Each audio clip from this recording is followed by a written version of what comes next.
This is Car Con Carne, a Q101 podcast. I did that really hard and forcefully. A Q101 podcast. Car Con Carne is presented by Alex Ross Art. I should have waited to say that until my guests got in the car because I think they'd be really excited about that. But Alex Ross, really, if you've never seen his work, well, you probably have and just weren't even aware of it. He does photorealistic paintings. You've seen his stuff in graphic novels. You've seen his stuff all across the mainstream. His website is a must-visit if you want to own original art or just see what Alex Ross does. But here's, in a nutshell, Alex Ross.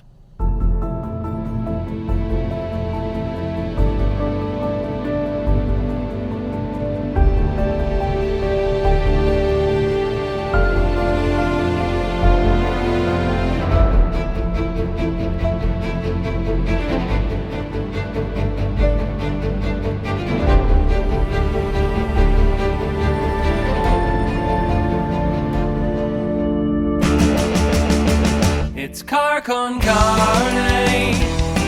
Let's eat in the car. It's Car Con Carne.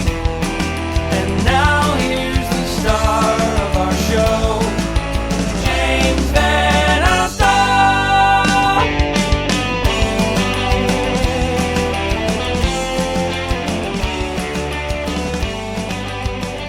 So I just recently finished the Fight for Air climb in Oak Brook. I climbed all 30 stories of the Oak Brook Terrace Tower as part of the Fight for Air climb with the American Lung Association. I got probably one of the lowest or one of the worst 5 times of the day, but it didn't matter. I felt great doing it. I finished, I got to the top, and it was awesome. And I, in doing this, helped raise awareness about people who are suffering from lung disease. You probably know someone who has emphysema or lung cancer or who has had it. Join my team, or at least contribute to the American Lung Association and what they're doing. But I swear it would be so fun together to do Soldier Field, to walk up and down those stairs with no concert, no game going on, just us going up and down inside Soldier Field in the month of May. fightforairclimb.org/Chicagoland. Take $10 off at checkout. Use my promo code CARNE, C-A-R-N-E.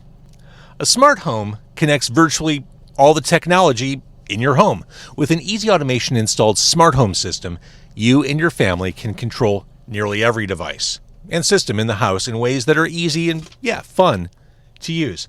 Transform your living space with cutting-edge home automation. Experience seamless control over the audio, the video, lighting, the climate inside where you live, security, and more. Embrace the future of smart living. It's your home, your rules. Get a quote by visiting easy-automation.net. No strings attached. Just find out what this is all about. Or if you want to talk to a friendly person who knows everything about smart home installation, call my guy, Dan. No last name needed. He is just Dan. He is ready for you to call him. 630-730-3728. 630-730-3728. He leaves his phone on vibrate. He knows that when I release an episode of Car Con Carne, he will probably feel that vibration. So he sits it in his back pocket. He sits in just the right way so that when you call him, he's ready for you. He'll be attentive. He'll say, "Hello, I am Dan. What can I tell you about experiencing seamless control over audio and video and all the things?" Easy-automation.net or call Dan 630-730-3728. This is Car Con Carne, a Q101 podcast, believe it or not. In the car, some luminaries. Oh my God! If you're watching this on Facebook or YouTube, to my right, it is Jim Marcus, best known for GoFight, Warzau. He's done a lot of stuff. In the back seat, it is returning guest Karen Righeimer of Bellhead and her husband, who's a concert promoter, all-around good dude, David Schock. Hello. And the reason why you're all gathered here together, we'll get into that. But I do want to mention, no disrespect to GoFight, but I am wearing the Bellhead colors today. Oh. All right. Can't really see it on the camera, but I'm wearing a disturbing, not family-friendly Bellhead shirt, which is... I can't... Is that the sex, drugs, and amputation, or is that the... No, this is the demon face with the young, wholesome girl. Oh, so it's the other inappropriate one. Yeah. Well, I'm wearing my Bellhead underwear, so... Oh, good. Good. It cradles you just so. It is. It's nice. It's the cotton. I think we're at an angle here. We're on a side street outside the Brood, B-R-E-W-E-D. It's a homophone. We're on a side street, and I think we're on an angle, so the camera keeps sliding, so I keep losing Jim There's no Marcus. chance the police aren't going to stop us. I've been doing this for 10 years. The police have never... People don't bat an eye. Really? Really? The police, they're not going to go by thinking I'm giving you a handy in the front seat of the car or something like that. This is bad. I feel like the police are going to go by and they'll be like, yeah, something weird going on. That's probably not their go-to expectation. The people that have been in this Is car... this a big hand job area? I don't know. I don't have my map of hand job areas in the city. But you're one of those truly subversive people in that, yeah, you can sling profanity with the best of them, but you're also really smart, so it's really... It's always kind of shocking to hear you belt out the profanity as you're spewing a dissertation off the top of your head about Thank you very much. geopolitical change. Van was always worse because Van was like, he'd reach the end of a sentence and realize he hadn't sworn enough, and he'd be like, fuck, fuck, fuck. He'd like, throw a whole bunch of at the end of it, and he'd realize this sentence requires a lot more It's like profanity. PTO days. If you don't use them, you lose them. Yeah, totally. They don't roll over. They don't roll over. All right, so the reason why you're all here together, different bands, different people, sliding camera because we're on an angle on this side street. Thrashnetic, the Josh Russo Memorial Benefit for Mental Health Awareness and Suicide Prevention. It is happening Saturday, April 6th, over the border at X-Ray Arcade in Milwaukee. A full day and night of music. It is GoFight. It is Hate Department, Cyanotic, Klack, Bellhead. Is it am.psych? am.psych. am.psych. And DJ support by Subspace. And Sapphira Vee, and it's going to be a really great show. It's going to be an incredible show, and it is in equal parts an event to support mental health awareness and funding and to celebrate the memory of Josh Russo. Let's start there. Who was Josh Russo? Well, I guess I'll take that then. Josh Russo was from Milwaukee. He's actually the nephew of another promoter that I'm doing the event with, who in 2019 was diagnosed with bipolarism, and then he passed away in October, death by suicide, actually, same year, 2019. So, in dealing with a lot of the trauma with that, over the years we've done some minor events around October to kind of celebrate his life, but it never felt right. We never went fully blown for a benefit or a huge event. We decided this year that it's been 4 years now since he's passed. So we wanted to move the event closer to his birthday, so we moved it to April instead of doing another October event. And we decided just to go with it and actually really turn it into a real big benefit. We're going to try to raise about $10,000 for... Prevent Suicide Milwaukee. Correct.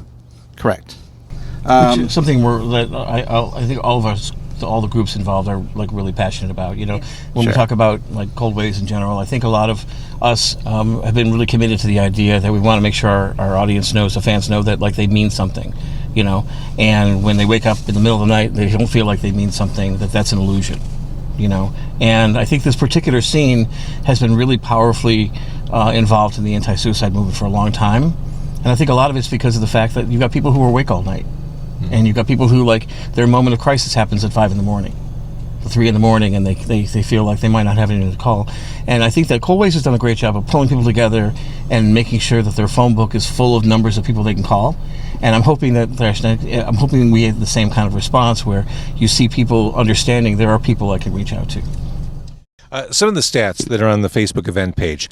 An estimated 4.4% of U.S. adults experience bipolar disorder at some time in their lives. People between 18 and 29 have the highest incidence rates of bipolar disorder. Treatment can help those living with bipolar disorder. There is no cure. Researchers estimate that between 25% and 60% of individuals with bipolar disorder will attempt suicide at least once in their lives, and between 4% and 19% will complete suicide. Those are stunning numbers. Oh, yeah. You know, we looked at a lot of different charities to try to give to you for this event, and we ultimately decided on Prevent Suicide Wisconsin because they do a lot with mental health, especially with bipolarism, and that's kind of what sold us on for us for this event. So being in and around music as long as you have, I mean, Jim, you've been making music since the 80s. Mm-hmm. How often, I mean, how do you stay grounded? I guess let's start there. I mean, because you are in this kind of netherworld where you're playing till a million o'clock in the morning, you're going to sleep when the sun's coming up. How do you stay grounded, or have you had moments? I think everyone's had moments. I think that you have moments where you think that you don't matter, where you think that what you do, that no one's listening and no one cares. I think everybody does. And on tour, I can tell you that they very often will happen, really late at night, you're on a bus, you just played the worst show of your life potentially. Although there's a lot of shows that I can remember that actually would fight for that. Like, that was the worst show ever. We used to play, had this band, Dept, that went on tour opening for a while, and we played a couple shows that were so terrible that we would start every day, we're like, we suck, and we would go out there. But, there's moments where you just feel like your life is different than other people's, Yeah. and that you're missing some of the support that other people might have, I think one of the things that happens when you're also LGBT, or when you're experiencing bipolar disorder or other things like that, it's really easy to feel like other people don't understand your experience. Mm-hmm. And I think it's really important for people with differing experiences to stand up, and the scene is full of all these different experiences, and we can be there for each other and say, hey, you want someone to talk to about this? Someone's there. Karen, how about you? I mean, in your years of making music in and around Chicago, have you had those moments where you said, that was the worst show I ever did, I suck? All the time. But no, there's a lot of, I've actually been struggling with mental health my whole life, and I'm not quiet about it. I've posted online about it. I've struggled with depression. I've gone through therapy. I'm on antidepressants. And so I'm the first person that, like, if you're having an issue, I'm there, and I'm willing to talk about it. And I'm also willing to be vulnerable, having these discussions about it, because saying, like, yeah, man, I get it, I'm with you, is one thing, but actually being able to talk about the hard parts helps a lot. So. And I'm glad that you are comfortable doing that, because obviously it's not an easy thing. No. It's easy to say, but it's hard for a lot of people to get to that point of transparency and openness. Right, exactly. A lot of music, I think, is really, really important because of the fact that it does this thing where it normalizes that. You listen to a Stepping Westward record and you're like, okay, I feel that way. Mm-hmm. Or you listen to a Linkin Park record and you're like, okay, I feel that way. And if this, rock star or whatever, this person who's up on stage adored by all these people feels that way, maybe it's okay for me to feel that way. Exactly. And I feel like Taylor Swift does this great job of normalizing the inner dialogue of young girls and making them realize that what they're going through and what they're thinking is important. They don't have to grow up to be important. They're important now. And I feel like we've got so many musicians like that too, that are taking that inner dialogue for people who are in crisis and making sure they recognize that they're important.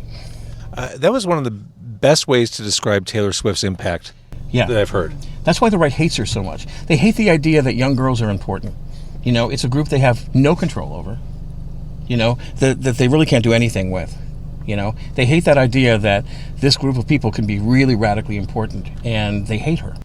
All right, we're going to jump back in 1 second. I do want to remind you, the Fight for Air Climb is happening at Soldier Field in May. Let's do this together. fightforairclimb.org/Chicagoland. You and me, as a team, we can take on Soldier Field. No one's performing there. There's no game going on. We're going to take on the steps and support the fight against lung disease. fightforairclimb.org/Chicagoland.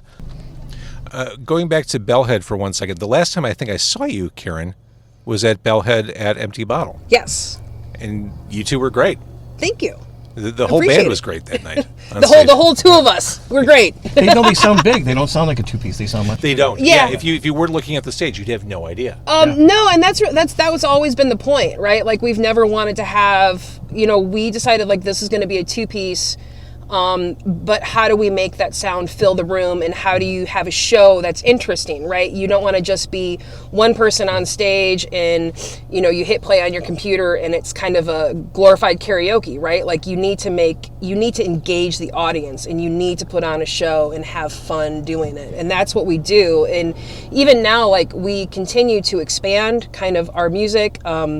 There's even more songs like I'm singing lead on. I'm doing more predominant vocal work. We're adding kind of more to the show.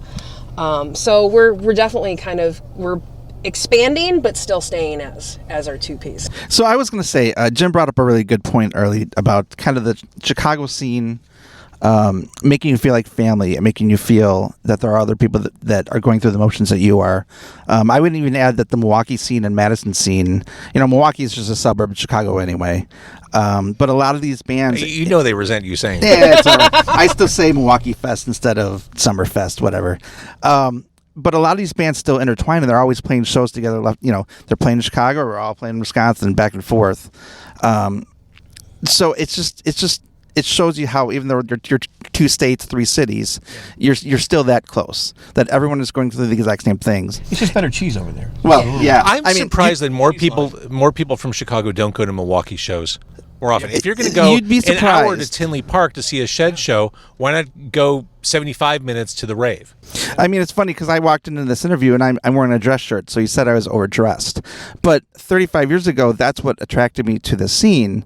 Is you'd show up to these nights, the Dome Room and 950 and Neo and all these places, and that guy's wearing all black, but he's a doctor. That person's wearing all black and they're a dentist. That one's a lawyer. You had things in common. It was a fascinating palette of people that were part of the scene. And I think that's been important too, that you have so many different careers and aspects to this, that everyone is very welcoming, and they all want to help everybody out. And again, whether it's Chicago or Madison, Milwaukee, it is one big family. It's scary crossing the international cheese line, but once you're across, I think it's really easy. By the way, if you are going up 94 to cross the Wisconsin border, there are always Wisconsin State Patrolmen right over the line. For the Illinois people. Just word to the wise. I rarely use cruise control when I'm not on a road trip. I do every time I go into Wisconsin. Yeah. And they're hungry. They're hungry patrolmen. They want a piece of that Illinois. Yeah, they do. Uh-huh. All right, so to repeat, it is Thrashnetic. Explain the word. Correct. Well, actually, we were talking about Josh earlier, which is who the benefit is all about.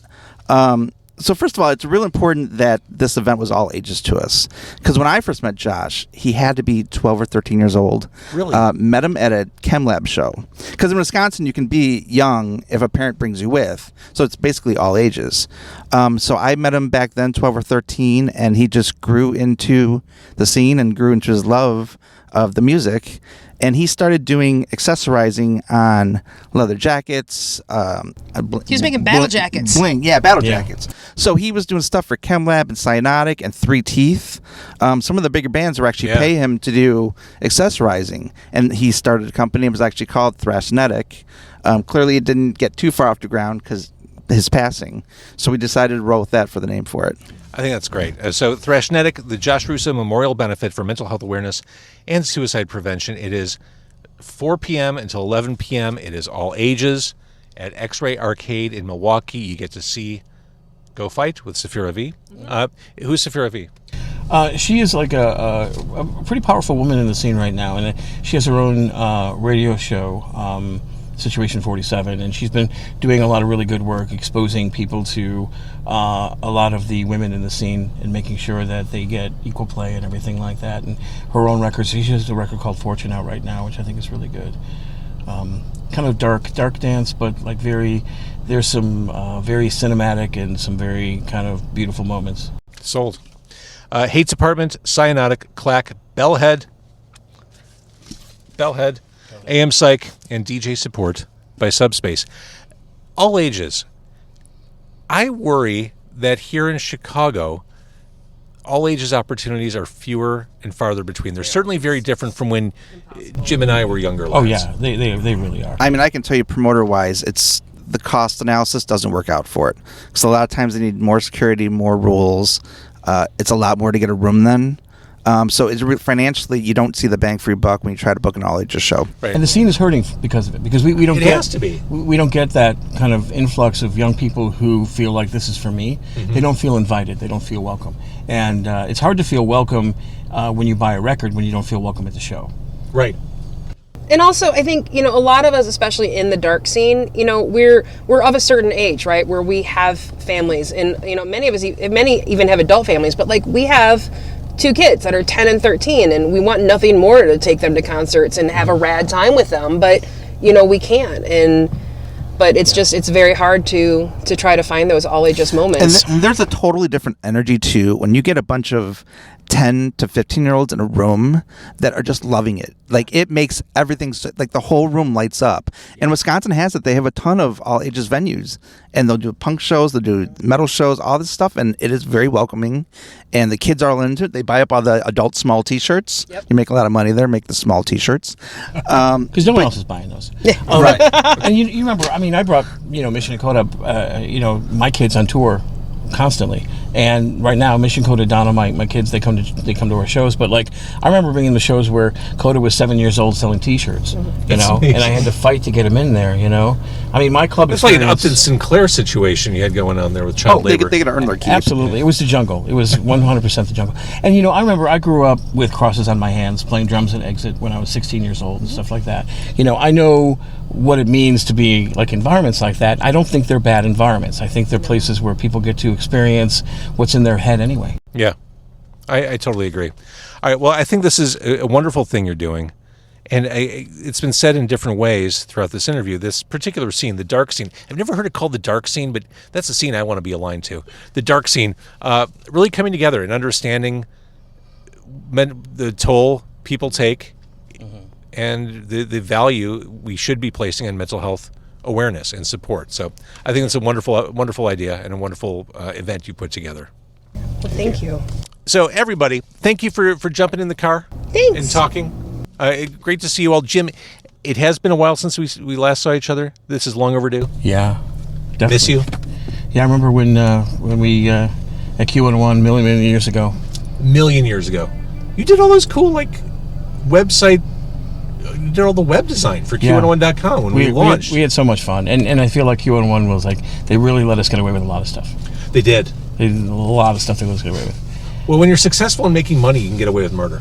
Yeah, I did some hand painted stuff for the Q101 AOL site when it first started. They let us get away with that, And now there's just this is the time of the year where so much stuff is going on.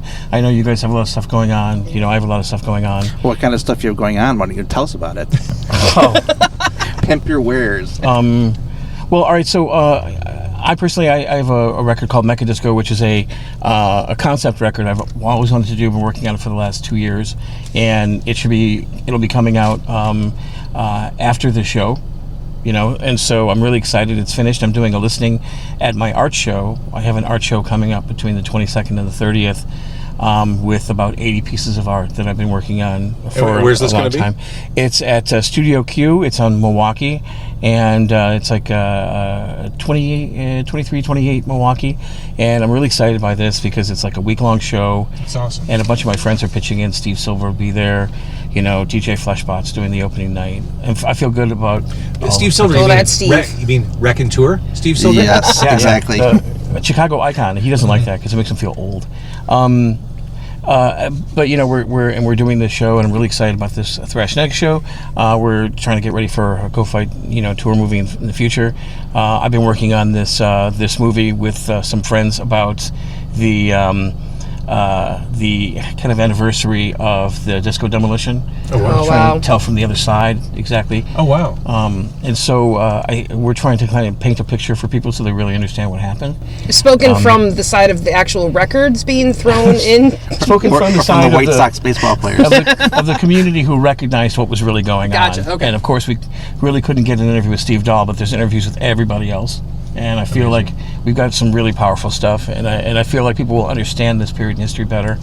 I'm on the committee for the 40th anniversary of house music, which is this year. Wow. Van and I were responsible for some of the first house records here in Chicago, and 40th anniversary is going to start picking up in May. It's going to be a big deal. We're trying to make at the end of the year, there should be a really big show, but a lot of re-releases of our house stuff and a bunch of other house records will be kind of coming out this year. That's amazing. You're busy. And I think this end of the year is going to be like big, 40th, house music. It's going to be a lot of fun. And that's awesome. And Bellhead? Yeah, we're busy too. So we have a music video coming out on the 18th, which is technically today when this comes out, maybe, hopefully. No, thank you for reminding me to edit in time. Yeah, edit now. So we have a music video coming out for Bad Taste officially, which is on our Good Intentions EP, which we filmed with the same director that we did for Unicorn Bones, which was a lot of fun. And then full blast, full speed ahead. We have a bunch of shows. So our kind of spring kickoff tour starts with Thrashnetic, and then we go throughout April, including being support for Stabbing Westward in Madison. Awesome. We're going all the way down to Memphis and Nashville, which will be great, and kind of back. And then in May, we're going into the studio and we're recording our next EP. And Ivan hates when I put a date on it, but I'm like, we'll put it out at the end of the year sometime, hopefully. So we'll have about another 6 new songs. And then actually, we're going to be playing some of the new songs live this time around. So You're busy too? Always busy. All right. So again, just one final bow on this whole thing. Saturday, April 6th, 4 until 11 p.m., X-Ray Arcade in Milwaukee, right over the border. Make sure you're going the speed limit as you cross the border. X-Ray Arcade. Fantastic show. Fantastic reason to have a show. Thank you, everybody. Thank you. Thank you. Thank you. Thank you much.